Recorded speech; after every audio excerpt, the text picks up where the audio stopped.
I've been unfaithful. So I had an affair, and okay, Reverend. I looked at him, and my eyes were big like saucer, in shock. You said what? I wanted to start screaming. He said, wait, I've not finished. I said, you have not finished. What? He said, the lady in question is pregnant. So I died that day. I died, and Jesus resurrected me. He didn't allow me to stay dead. He woke me up. I took a pillow and began to scream into the pillow. Because if I scream out loud, those neighbors that came with yam will run by. They'll think the baby has died. Then what will I tell them? Because this was shame. Oh, I wore shame like a toga. It covered me. I was afraid to step out of my house. I was full of shame. Pain, betrayal, outrage, anger. Guess what? The girl was a member of our church. The leader of the single sisters, who used to invite me to come and speak to the sisters. Meanwhile, there was an affair going on. The Almighty God will grant your request. I've written 13 books. All 13 are products of my pain. I've written 13. I brought some of them here today. They have all been products of the road I have walked. And here I am. Amen. I'm not broken, I'm built up. I'm not in despair, I'm in power. Praise the Lord. So, in 1996, I left this country. I went to have a baby in the US. Came back with the baby when she was 2 months in December. She was born in October 1996. Came back with her December 1996. The journey was tough because we didn't have straight flights like we do now. So we had to fly to London, spend the night, continue to Nigeria. When we landed in Lagos, they said Port Harcourt Airport was bad, and then they took us to Enugu. We had to do road from Enugu to Port Harcourt. It was a very stressful journey. As we just got to the house, I was living in an estate then. We hadn't built our house. And all the women in the estate, there were about 15 flats. They gathered, came with powder and yam. They bathed me with white powder. I don't know what that is because I'm from the northern part of Nigeria. We don't do such things. But they said that's how they welcome new baby. I take powder bath. But they brought me plenty yam, so I didn't complain. Every woman came with one big tuber, so I had 15 tubers of yam. Wonderful. Amen. So they finished dancing, singing songs, and they left. Then my husband said, I have to go out. This is about 9 p.m. Between 8 and 9 p.m. I have to go out. I said, after what we have been through, 2 days traveling, you still want to go out? What is it that cannot wait till tomorrow? He said, I have to go out. I said, be going. Came back at between 11 and 12. I was already sleeping. He was waking me up. I said, why are you doing this? This baby will soon wake up now. You won't even turn. Let me sleep. He said, no, there's something I have to tell you. You have to wake up. So I sat up. And then he said, so when somebody starts telling you something with so, just know that they're about to tell you nonsense. You have not said anything. Why are you saying so?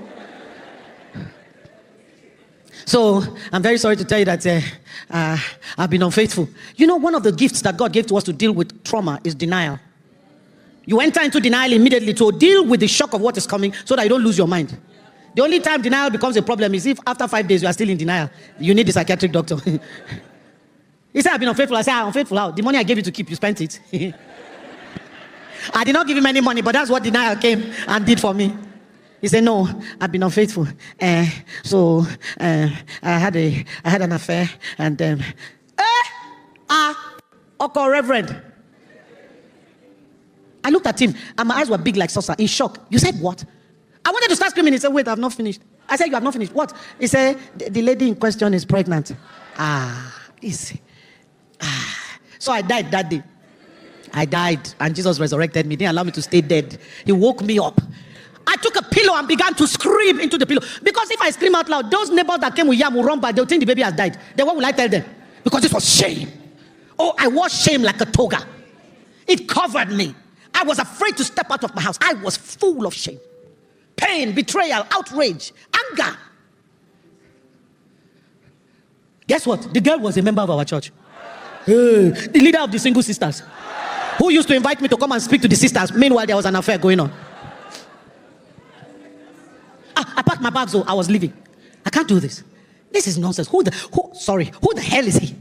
How dare this man do this to me? I'm leaving. And as I was packing, Holy Spirit said to me, can we talk? This morning I was reading my Bible and I saw, I think it's the book of Amos. The Bible says, God is speaking loudly. He's shouting from the mountains. People say when they're in trouble, God doesn't speak. It's a lie. It's because your pain is louder than his voice. That's why you don't hear him. And God said to me, can we talk? I said, talk what? He said, leave the room, go to the sitting room. I went to the sitting room. When my people are lamenting or mourning, they sit on the floor. I sat on the floor. And God said to me, where are you going? I said, I'm going to my father's house. This man did not pick me up from the street. My father is a rich man. He can take care of me. And the Lord said to me, have you noticed that when you people go home for any event, when your single sisters come, they ask them, hello, they greet them, hello, how are you? How was the journey? And the greeting ends there. So, but when they turn to those of you who are married, they'll greet you, hello, welcome, how was the journey? When are you going back?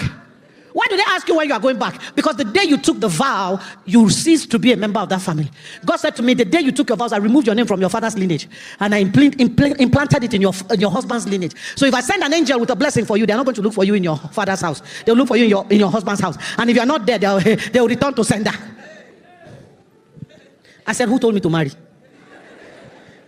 He said, the vows you took, did you mean them or they were cheap words? I said, Lord, I meant them. He said, if you didn't draw the line for the pastor then, why will you draw the line now? I said, Lord, why are you pressing me? I'm not the one who committed adultery. He said, I'm putting pressure on you because you are the one upon whom the oil is. And the only way I can draw oil out of you is to crush you. He said, you never get granite oil and the granite is still looking like granite. You never get olive oil and the olive is still looking like a whole fruit. It's crushed. It's turned into something else that does not look like what it was at the beginning. He said, that's the only way I can pull oil out of you. I said, Lord, I'm leaving. He said, no, stay here. I'll bless you here. See, be careful how you interfere with people's processes. I had fathers in this land, man, that called me and said, what nonsense. Pack your things and come and stay with me. I'll take care of you. And they had capacity to take care of me. But the Lord said to me, you stay here. Some of those fathers don't speak to me anymore. It's been 28 years. They still don't speak to me. Because I didn't allow them to tell me. I didn't follow what they said. You better hear God for yourself. Because people will give you prophecy that is not your own. Because you don't know how to hear God for yourself. Hearing God for yourself is a vantage point. He said to me, stay. So me, I thought that, okay, let me obey God. I said, but I cannot forgive. He said, if you cannot forgive, pack your bags and go. Because what's the point of staying? I went through processes. It wasn't just the process of dealing with pain that I had never known those dimensions before. It was also the process of forgiveness. So let me say this to you today. Forgiveness is not an event. Depending on the gravity of the offense. Some forgiveness, if somebody steps on your toe and says sorry, you forget it and pass. But somebody betrays you like that, forgiveness becomes a process. So give the process time. They come to you and say forgive and forget. It's only God that has capacity to forget. We cannot forget. 50 years later, immediately you see the person, you remember what they did. The only time you know that forgiveness is complete is when you see them and there's no pain. When there's no desire for revenge, you know that forgiveness is complete. But every time it comes up and there's pain, go back to your commitment. Lord, I said I have forgiven. Let my flesh catch up with my spirit. My soul has forgiven. My spirit has forgiven. My flesh is struggling. Help my soul to my flesh to catch up with my soul and my spirit. So I stayed and I started the process of forgiveness. Let his finger not touch me. Oh. Hey, be like somebody burnt me with fire. Don't. I should not catch him laughing, no. Hey, somebody cracks a joke and he's laughing. The eye that I used to look at, so you can laugh. After what you did to me, you are laughing. You dare not laugh. Immediately he sees my face, he will stop laughing.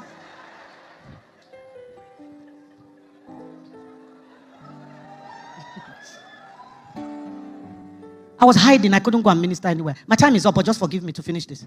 I said, God, I can't go out. I'm ashamed. And God said to me, go out. I'm the one who called you. He said, if you hide, you won't heal. Please hear me well. If you hide, you won't heal. The world tells you to hide because they're trying to get you to maintain a facade. If you hide, you will never heal. In James chapter 5 and verse 17, 18, 19, he said, confess ye your faults one to another that you may be healed. What God is saying is that the power of any struggle is secrecy. You keep it a secret, it will hold you to ransom. Speak, don't die. Trauma, part of why trauma kills people is that they lock it up. One day it erupts and you can't control where it's going, like a pressure cooker. Speak up. So, God said to me, if you hide, you won't heal. And then God gave me one more thing that delivered me. He said to me, oh, that thought has just gone from my head, but it will come back. He said to me, don't take on another person's shame.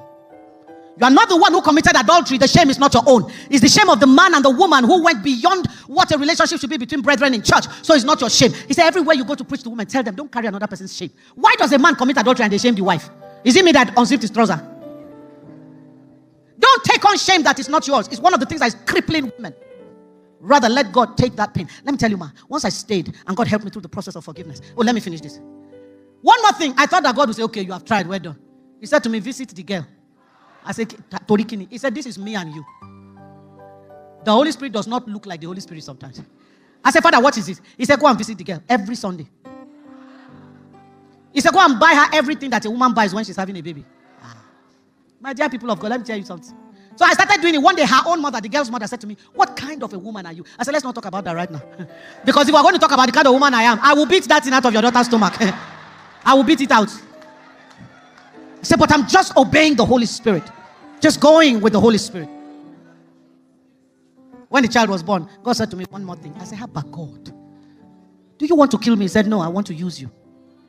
He said, go and take the child. Money, you You are not working for me to forget. You want to bring the reminder of my shame every day looking at me. He said, go take that child or else they will have a second one. Hey. So I went and told her, I said, listen, you have two options. You either give me the child and forget that you bore a child in this life, or you keep the child and forget this man is her father.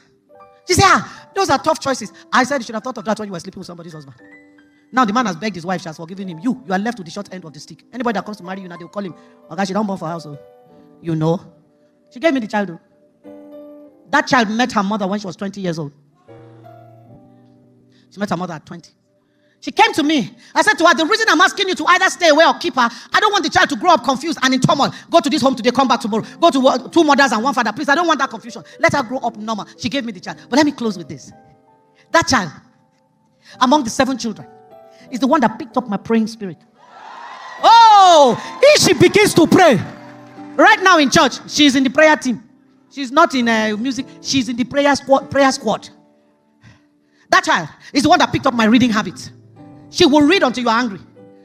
She will go to school. If she's doing 16 subjects, she's coming back with 16 A's. The only one. One day I looked at her result. I said, are you crazy? She said, yes, mommy, like that. When she was finishing secondary school, when they're calling children to come and receive prize giving day, they always tell the parent to work with the child.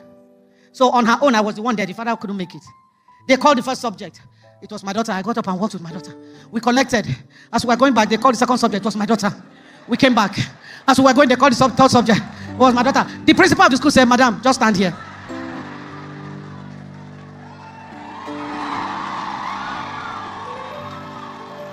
Please stand to your feet. Let me say this. At the time that girl was born, the summation of my ministry was music. I only sang songs. When God put me through the process, He said to me, I've taught you how to forgive. You're qualified to speak about forgiveness outside. Say, I'm sending you to speak. Let me tell you, that is the moment from which ministry shifted to preaching. Now nobody remembers that I sing. They don't invite me to sing again. It's only to preach. And this preaching has taken me to nations of the world. I cannot, maybe in the second session, I'll share with you some of the testimonies that this story has birthed. It has become my vantage point. It has become a vantage point. I went to school, I entered the world of psychology. I read electrical engineering, but today I'm operating in psychology. So I'm a divorce recovery coach, I'm a marriage counselor, I'm a trauma recovery specialist. All of those things are products. They have become vantage points by the things I suffered. See, don't let suffering swallow you. Don't let suffering kill you. Don't let suffering bury you. Make it a stepping stone to rise up. Hallelujah.